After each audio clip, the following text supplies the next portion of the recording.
देखिए, मेरे पास कोई मार्केटिंग स्ट्रैटेजी तो है नहीं ये मूवमेंट प्रमोट करने के लिए। तो जो भी मेरा थोड़ा बहुत एक्सपीरियंस है, वो आपके साथ शेयर करना चाहती हूँ। So this video is specially for the principles of schools and colleges.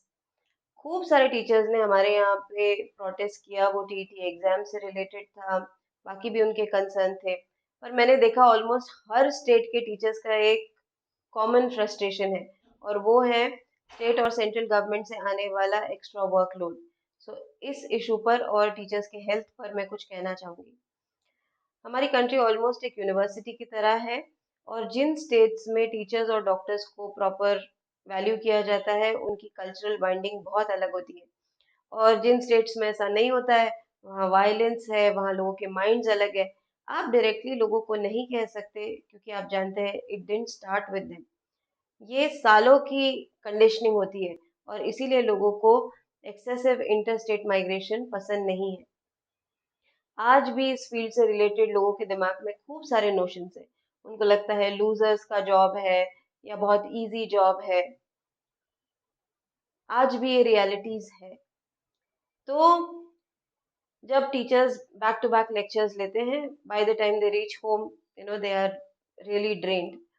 Pandemic के बाद हमारे यहाँ सिचुएशन बहुत चेंज हुई है। और अगर आपको याद हो, लोग कहते थे कि उनके जॉज लॉक हो जाते थे।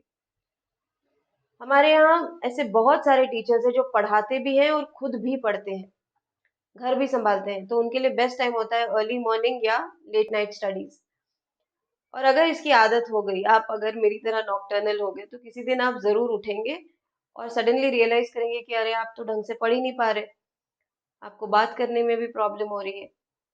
रिसेंटली मैंने कुछ टीचर्स देखे जो कह रहे थे कि वो ऊपर देखते हैं तो उन्हें चक्कर आती है, वो गाड़ी ढंग से नहीं चला सकते, बैक पेन है, नेक पेन है, शायद वर्टिगो हो गया है। तो फिर वो जनरल फिजिशियन के पास जाते हैं, और फिर कुछ डायग्नोसिस में निकल के नहीं आता। डॉक्टर उनसे कहता है कि ज़्यादा पेन हुआ तो आप पेन किलर खा लेना। ये बातें वो अपने फैमिली के साथ डिस्कस नहीं कर सकते, प्रिंसिपल के साथ डिस्कस नहीं कर सकते, क्योंकि उन्हें लगेगा कि ये एक्सक्यूजेस दे रहा है, बाकी सारी आपको फैसिलिटीज दी गई है। लोगों का रिप्लेसमेंट बहुत जल्दी हो जाता है। तो उन टीचर्स को लगता है कि उनका दर्द जो है वो कोई नहीं समझ सकता। एक्चुअल में उनका दर्द कोई नहीं समझ सकता, सिवाय एक प्रॉपर फिजियोथेरेपिस्ट के, जो कि बहुत ही अंडर एस्टिमेटेड स्ट्रीम है हमारे मेडिकल साइंस की। ये बाहर से दिखने वाली चीजें नहीं है, it is related to your nerves. एक दिन बड़ा झटका आएगा, पैरालिटिक अटैक हो सकता है, या स्ट्रोक, बेल पैल्सी जो बहुत कॉमन है आजकल। तो रेस्ट जो है वो बहुत जरूरी है। मैं इतने आसानी से ये बात इसलिए कह रही हूँ, क्योंकि मैंने एक अच्छा खासा टाइम लिया है इन बातों को समझने के लिए। प्रिंसिपल्स, डू अ लिटिल चाय पे चर्चा विथ योर टीचर्स। 1 घंटे का लेक्चर है, 40 मिनट्स का लेक्चर है, तो प्रॉपर उसे डिवाइड कीजिए। 30-35 मिनट्स यू टीच, जो भी टॉपिक है आपका। 10 मिनट उनको कोई एक्टिविटी दीजिए स्टूडेंट्स को, और उसके बाद उस टॉपिक पे डिस्कशन। जब तक बैलेंस नहीं करेंगे, तब तक यू नो इस प्रॉब्लम का सलूशन नहीं है। जो गवर्नमेंट की तरफ से प्रॉब्लम्स आ रही है, स्टेट और सेंट्रल गवर्नमेंट की तरफ से, एक्चुअल में उन्हें सच में 1 महीने पहले या 1 डेढ़ महीने पहले प्रॉपर इंटीमेट कर देना चाहिए, जो भी एक्टिविटी वो कंडक्ट करने वाले हैं, ताकि टीचर्स जो है अपना सिलेबस बैलेंस कर सके, उनकी ब्रीफिंग हो सके, उनकी ट्रेनिंग हो सके। और टीचर्स को रिवॉर्ड्स देना भी बहुत ज़रूरी है। अगर आप इन्हें एक्टिविटी के लिए बाहर भेजते हैं, तो टीचर्स को पेयर्स में भेजना है, और उनके साथ कोई ना कोई यूनिफॉर्म में होना ही चाहिए, या तो कांस्टेबल, होम गार्ड या एनसीसी कैडेट्स। पेरेंट्स जब अपने बच्चों को बाहर भेजते हैं, तो उनको कहा जाता है ये एरिया में मत जाना, वो एरिया में मत जाना। क्यों? क्योंकि पेरेंट्स को मालूम होता है कि सब स्कूल नहीं जाते। तो चाहे वो बंगलो हो, क्वार्टर्स हो, या slum area, security measure concern है हमारे यहाँ।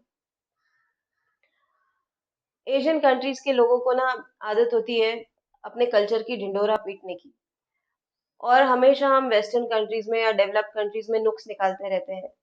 देखिए, इंफ्रास्ट्रक्चर और टीचर्स दोनों आपके कल्चर का हिस्सा है, स्पेशली टीचर्स तो आपके कल्चर का हिस्सा है ही है।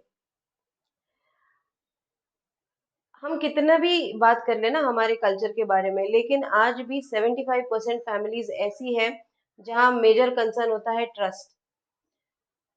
तो टीचर्स डायरेक्टली जाके मिनिस्टर से बात नहीं कर सकते, मिनिस्ट्री से सीधे ऑर्डर्स आते हैं।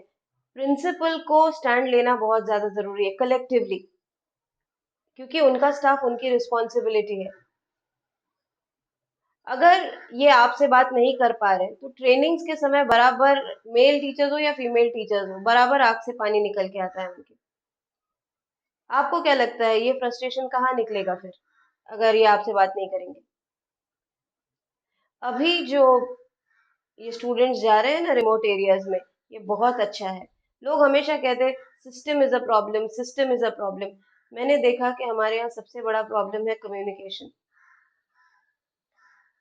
ये जो रिमोट एरियाज की रियलिटी है ये सबके सामने आनी ही चाहिए। पेपर पे कुछ और होता है, रियलिटी में कुछ और। जब मैंने पहली बार देखा था तो मुझे ऐसा लग रहा था कि मैं टाइम ट्रैवल कर रही हूँ। और हमारे यहाँ के इकोनॉमिक एक्सपर्ट्स कहते हैं कि टैक्स देने की जरूरत नहीं है, और ये सारे इंस्टीट्यूशंस आपके टैक्स पे चल रहे हैं। और आपको चिंता है कि प्रेसिडेंट ट्रम्प जो है वो टैरिफ बढ़ा रहे हैं। देखिए, हर चीज का सोल्यूशन निकल सकता है, लेकिन प्रॉपर अप्रोच होना चाहिए। तो मैं तो अभी फिलहाल सिर्फ इतना ही रिक्वेस्ट कर सकती हूँ प्रिंसिपल से, अगर आपके कोई सीनियर टीचर्स हो या रिटायर्ड टीचर्स हो जो आपके टच में है, उन तक ये मूवमेंट आप पहुंचा दीजिए। अगर वो अपने थॉट शेयर करना चाहते हैं इस मूवमेंट में तो बहुत अच्छा होगा। Please don't forget that this movement is a choice. Thank you.